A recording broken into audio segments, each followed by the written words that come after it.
श्री महाप्रज्ञ गुरवे नमः।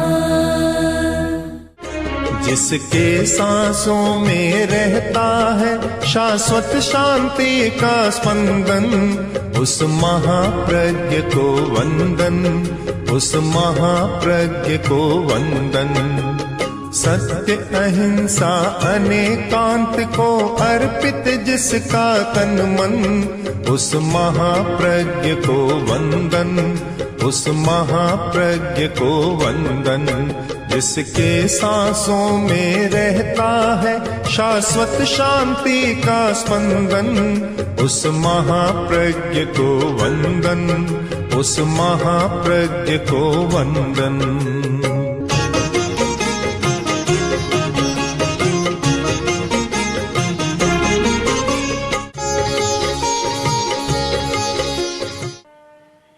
हमारा जीवन एकांगी नहीं और अकेले का जीवन भी नहीं, यह सामुदायिक जीवन है और हम सामुदायिक जीवन की मर्यादा में विश्वास करते हैं, इसीलिए यह सब कुछ स्वाभाविक है। मैं जैसे ही मंच पर पहुंचा, सामने देखा रंगोली में एक वाक्य लिखा हुआ है भगवान महावीर की वाणी का, अहिंसा सब भूय खेमं करी। अहिंसा किसी एक के लिए कल्याण करने वाली नहीं, सर्वभूत प्राणी मात्र के लिए कल्याण करने वाली है। अगर हम यह माने कि अहिंसा पर जैनों का अधिकार है तो गलत होगा, यह माने कि वैष्णवों सनातनियों का अधिकार है तो भी गलत होगा। अहिंसा पर बौद्धों का, इस्लाम का, ईसाइयों का अधिकार है तो भी गलत होगा। अहिंसा सबके लिए है और अगर कोई समान धर्म हो सकता है तो वह अहिंसा ही हो सकता है। अहिंसा सब भूय खेमं करी, सब जीवों के लिए कल्याण करने वाली है। एक मनुष्य की दुर्बलता है संवेग, आवेश, उत्तेजना, इमोशन। ये सारी इमोशनल प्रॉब्लम है, उसके कारण हिंसा करता है, यह उसकी व्यवस्था है, किंतु रहना अहिंसा और शांति से चाहता है। अभी अभी दिल्ली में भी अनेक कॉन्फ्रेंस हुई और अभी अहमदाबाद में भी गुजरात विश्वविद्यालय के दर्शन विभाग के द्वारा बहुत बड़ी कॉन्फ्रेंस हो रही है पीस पर, इंटरनेशनल कॉन्फ्रेंस ऑफ पीस हो रही है। और उसमें कल ही मैंने संदेश दिया है और उसमें कहा कि हम केवल शांति की बात करें, किंतु उसके हमें नियमों को भी जरा समझना चाहिए। वर्तमान में हिंसा की समस्या पर विचार करें तो 3-4 सूत्रों पर हम विचार करें कि हिंसा क्यों हो रही है। एक कारण है त्रुटिपूर्ण मान्यताएं। सही मान्यता यह है कि मानव जाति एक है। जैन आचार्यों ने, निरुक्तिकारों ने बहुत सुंदर लिखा, इक्का मनुष्य जाई, मनुष्य जाति एक है।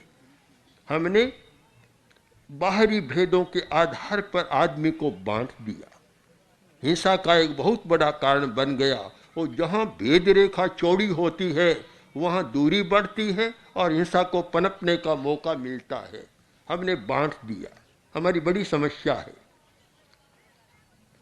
अगर हम अहिंसा का विकास करना चाहें तो इस सूत्र पर हमें ध्यान देना होगा कि मनुष्य जाति एक है,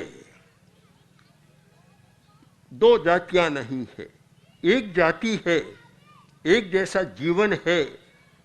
इस पर विचार करें तो हिंसा को कम करने में हम सफल हो सकते हैं। दूसरी बात, सांप्रदायिक सौहार्द।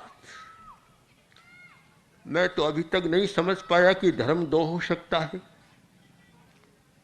अगर तर्क शास्त्रीय दृष्टि से मैं तर्क प्रस्तुत करूं कि अगर हम माने कि धर्म सत्य है तो क्या सत्य दो हो सकता है? यह हो सकता है कि अमलनेर के नागरिक का सत्य तो एक है, जलगांव के नागरिक का सत्य कोई दूसरा है, या जैन धर्म को मानने वाले का सत्य तो एक है, स्वामी नारायण संप्रदाय को मानने वाला का सत्य कोई दूसरा है।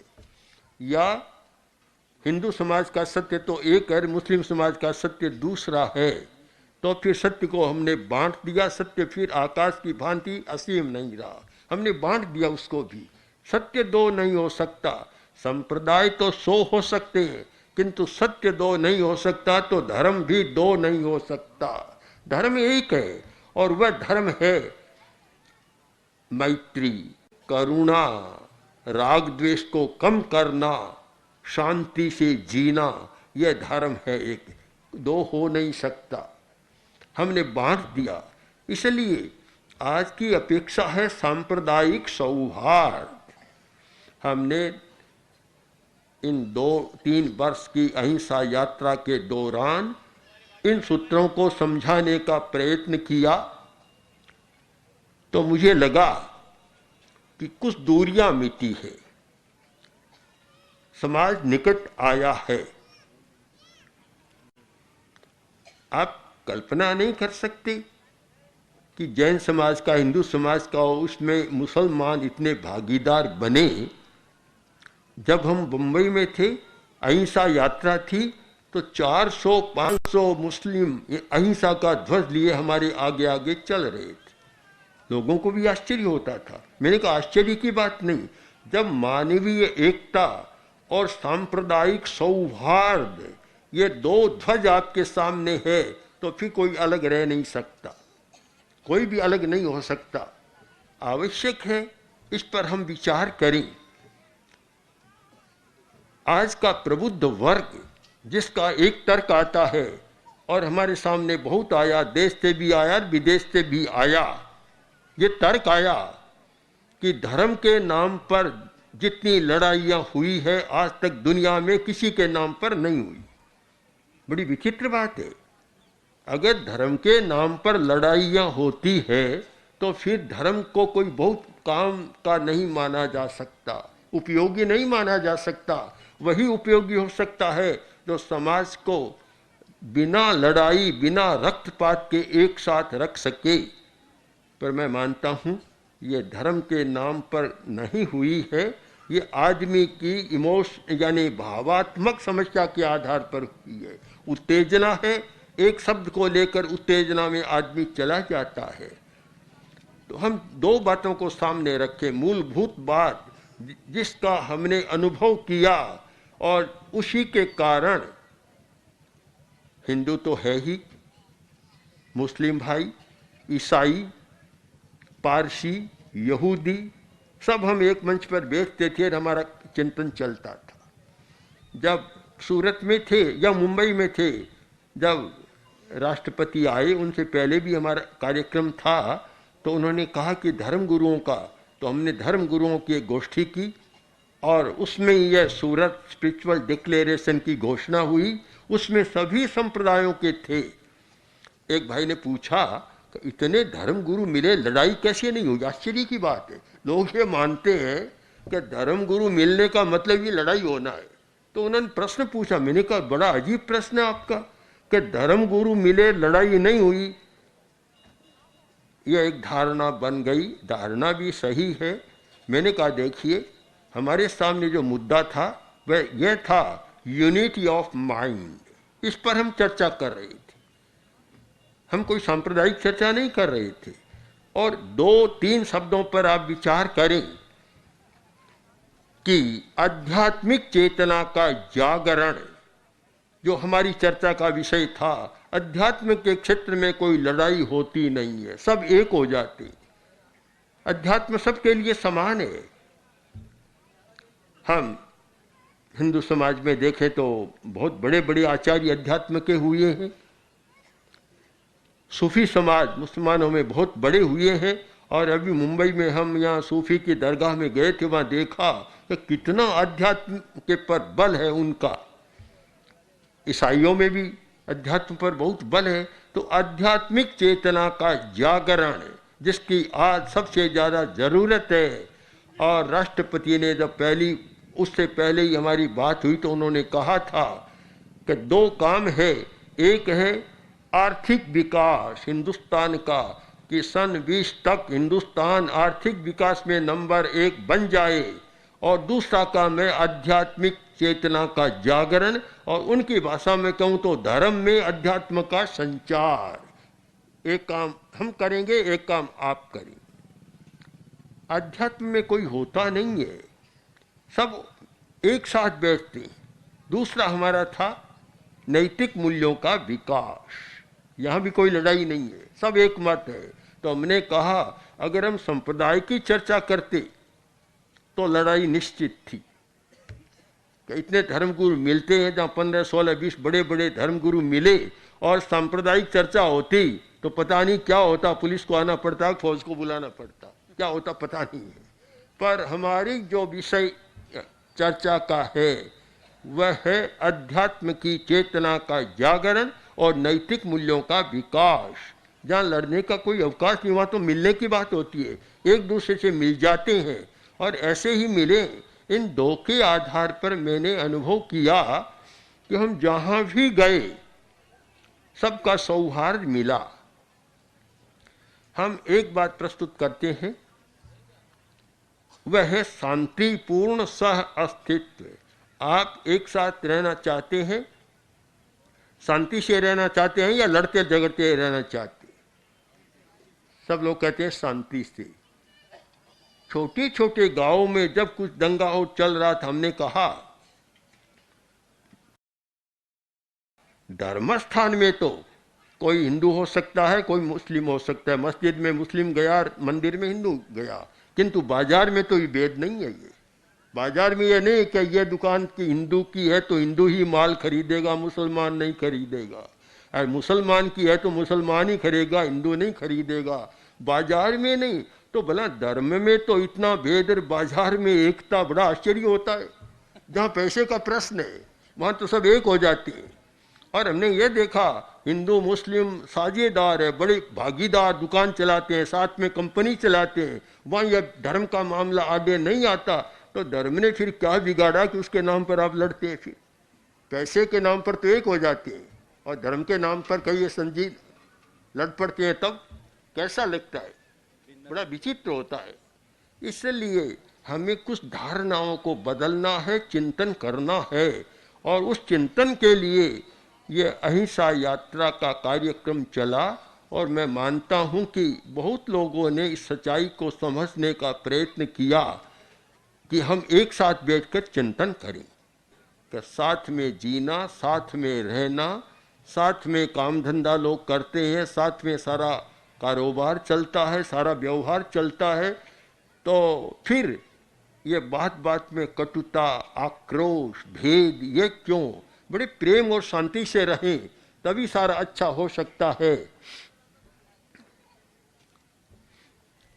आदमी की समझ बढ़नी चाहिए। आज बहुत विद्यालय है, विद्या संस्थान बहुत है। हम जो ये काम कर रहे हैं वह यह है कि शिक्षा के साथ जीवन विज्ञान का प्रयोग, आदमी की समझ बढ़े, उसमें नैतिक मूल्यों का विकास हो। और मैं आपसे कहना चाहता हूँ केवल प्रवचनों के द्वारा, केवल वाणी के द्वारा ये परिवर्तन आए संभव नहीं लगता। इसमें प्रयोग की अपेक्षा है, प्रयोग की। प्रयोग का बड़ा महत्व होता है। मेरे पास ही स्वामी नारायण संप्रदाय के संत बैठे हैं। 2 दिन पहले ही हमारे पास एक पत्र आया प्रमुख स्वामी जी की ओर से। एक हरिदास साधु नाम का संत है अहमदाबाद, मुरली दास को, हाँ सीहरी, हाँ। तो उनका पत्र आया कि हम लोग शिविर कर रहे हैं, लगभग अनेक 7-8 शिविर कर रहे हैं और उसमें 4-4.5 हजार व्यक्तियों को प्रशिक्षण देना है। इसलिए योग प्रशिक्षण के लिए, प्रेक्षा ध्यान कायोत्सर्ग का प्रशिक्षण के लिए आपके जो प्रशिक्षक हैं उनकी उपस्थिति हम चाहते हैं। हमने स्वीकृति दे दी, काम शुरू हो गया। ये है वास्तव में धर्म का काम। एक दूसरे की बातों को लें, एक दूसरे की विशेषता का सम्मान करें और एक दूसरे ने जो विकास किया है हम भी सीखने का प्रयत्न करें। अहमदाबाद में रहे और जब मंदिर पर कुछ हुआ उसके बाद हमारे लोग गए तत्काल। हम प्रेक्षा विश्व भारती में थे और वहाँ काफ़ी कार्य किया। तो प्रमुख स्वामी जी का हमारे पास एक पत्र आया कि आपके श्रावकों ने उस समय जो सहयोग किया उसके लिए मैं आपको धन्यवाद देता हूँ। तो हम इन 2-3 सूत्रों पर विचार करें। पहला सूत्र है मानवीय एकता में विश्वास। मैं मानवीय एकता में विश्वास रखूंगा, यह शांति का पहला सूत्र है। और दूसरा सूत्र है कि मैं सांप्रदायिक सौहार्द का वातावरण बनाए रखूंगा, संप्रदाय के नाम पर लड़ाई झगड़ा नहीं करूंगा। दोनों सूत्र है। पर एक बात मैं साथ और कहना चाहता हूं, केवल सूत्र काम नहीं देते, उसके लिए अभ्यास की जरूरी है। इसलिए तीसरी बात, उन दोनों सूत्रों को क्रियान्वित करने के लिए आवश्यक है संवेग संतुलन की साधना। मानता हूं यही सांप्रदायिक सौहार्द का है। नहीं तो आप सोचते कि जैन मुनि आते हैं तो जैन लोग जाएं, हम क्यों जाएं? पूरा गांव, पूरा नगर उमड़ता नहीं। और इस स्वागत में भी हिंदू समाज के 2 गुरु हमारे आसपास बैठे हैं। क्यों आते? क्या लगता है? न आप हमें जानते, न मैं आपको जानता, न हम कभी मिले, क्यों आए? ये सांप्रदायिक सौहार्द का ही एक कारण है, यही अहिंसा है बस। कभी परस्पर में सौहार्द रहे और हम एक दूसरे का सम्मान करें, उसका आदर करें। अगर धार्मिक लोग ही नहीं करें तो क्या लड़ने वालों से हम ये अपेक्षा रखें कि वे आदर करेंगे एक दूसरे का? वे तो गाली देंगे, आदर कहाँ करेंगे? धर्म का ही तो काम है, धर्म गुरुओं का ऐसा करें। कि हम तो गांव-गांव में जाते हैं, तो हर गांव में तो हमारे स्थान भी नहीं होते। आज तक इस यात्रा में 10-12 बार स्वामीनारायण के स्कूलों कॉलेजों में हम ठहरते आए हैं। उन्होंने बड़े सम्मान के साथ सैकड़ों यात्रियों के लिए व्यवस्था की और हमें भी ठहरने का अवसर दिया। ये सारा एक सौहार्द है, मैत्री है, परस्परता है, तब होता है। ये क्या है?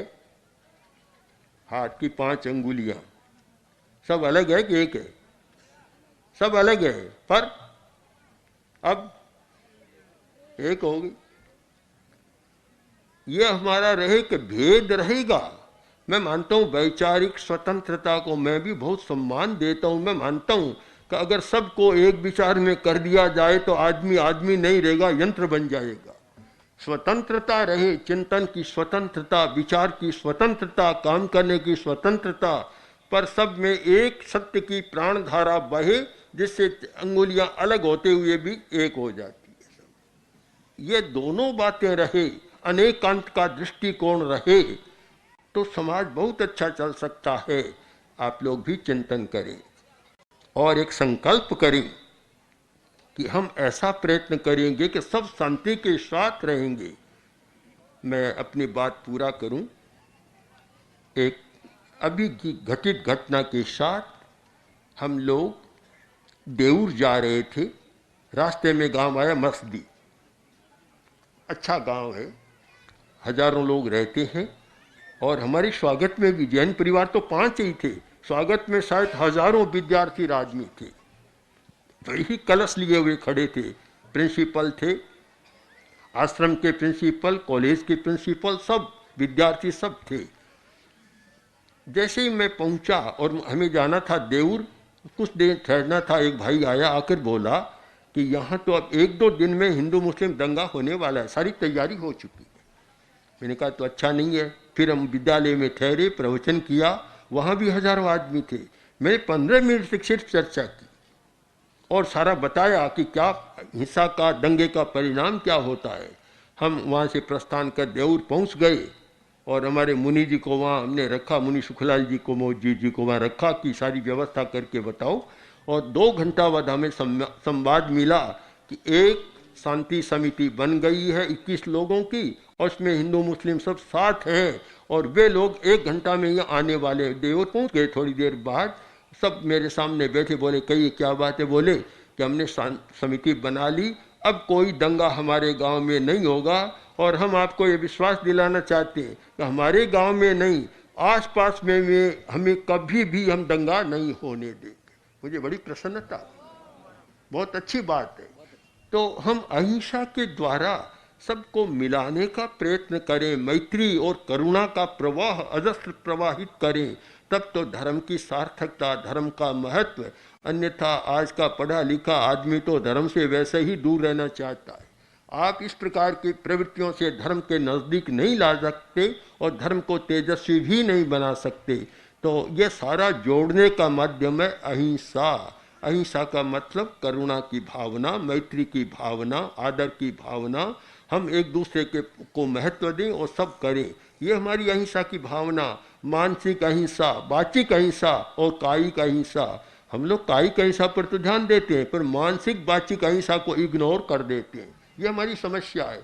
इन सारे पहलुओं से हम हिंसा और अहिंसा का विश्लेषण करें और अहिंसा को समझने का प्रयत्न करें और फिर साधना के द्वारा अहिंसा का अवतरण करें, केवल पाठ से पुस्तकों से नहीं, अभ्यास के द्वारा। और अभ्यास के लिए हजारों हजारों वर्षों से यहाँ जो योग विद्या का विकास हुआ था, इतने अच्छे प्रयोग हैं कि आपके इमोशन भी शांत हो सकते हैं और अहिंसा का विकास हो सकता है। तो इन सारे पहलुओं पर काम करने की बात मैंने संक्षेप में बतलाई। आप लोग भी चिंतन करें और कुछ नया धर्म के बारे में नए सिरे से सोचना शुरू करें कि धर्म से शांति कैसे हो सकती है, और उस दिन की प्रतीक्षा करें जिस दिन ये आए। एक तो ये कहें कि धर्म के नाम पर लड़ाइयाँ, और एक दिन ये आए लोग ये कहे कि धर्म के नाम पर जितना विकास हुआ है, जितनी शांति हुई है, किसी के नाम पर नहीं हुई। तो शायद वह दिन बहुत विश्व का धन्य दिन होगा। और उसके लिए हम सब लोग दुआ मांगे, प्रयत्न करें, यही मांगे कि सब लोग धर्म के नाम पर शांति से रहें और धर्म को तेजस्वी बनाने का प्रयत्न करें। ओम ओम श्री महाप्रज्ञ गुरवे नमः। ओम श्री महाप्रज्ञ गुरवे नमः। ओम श्री महाप्रज्ञ गुरवे नमः। ओम श्री महाप्रज्ञ गुरवे